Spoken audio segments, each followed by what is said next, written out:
உனக்கு எத்தனை கிலோ? உங்களுக்கு அரை கிலோவா? இதோ கொஞ்சம் எப்படி வாங்க தங்கம் இங்க வா. 1 கிலோ சிக்கனு கரெக்டா பார்த்து வாங்கினு வா. சரி வாங்கிட்டு வரேன். நான் 10 ரூபாய் டெய்ரி மில்க் வாங்கிப்பேன். டெய்ரி மில்கா? சரி என்னமோ பண்ணு, எனக்கு 1 கிலோ சிக்கன் வாங்கிட்டு வந்துரு. அப்பா வந்தாருன்னா திட்டுவாரு. ஓகே தங்கம், தோல் உரிச்சு வாங்கினோடா. தோல் உரிச்சா வாங்கிட்டு வரமா? சரிம்மா மறந்துடாத. இந்த கோழி என்ன டிஃப்ரெண்டா இருக்கு? ஓ இது பெடெக்ஸா இது? வாடா தம்பி. வணக்கண்ணே. உங்களுக்கு 2 கிலோ கேட்டீங்களா? நமக்கு தான் கட் பண்றான்னு நினைக்கிறேன். இந்தாப்பா. தம்பி இருப்பா போட்டுறேன். அடுத்து உங்களுக்கு தான்ப்பா. எத்தனை கிலோ கேட்ட? அண்ணா 1 கிலோ கேட்டேனே. 1 கிலோவா? தோ கொடுப்பானா மாட்டானா? வெயிட் பாத்துக்குப்பா. அம்மா தோல் உரிச்சு வாங்கின சொன்னாங்களே அண்ணே, அப்படியே தோல் உரிச்சிருந்தேன். தோல் உரிச்சு பண்ணுமா? இந்தா அண்ணே வெயிட் போட்டு கொடுண்ணே. தோல் உரிச்சா எக்ஸ்ட்ரா வெயிட் குறைஞ்சிடும்ல.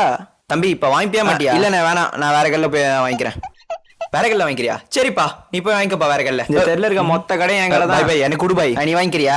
சரி வாங்கிக்க. எப்படி என்னடா இப்படி மிரட்டி வியாபாரம் பண்றீங்க?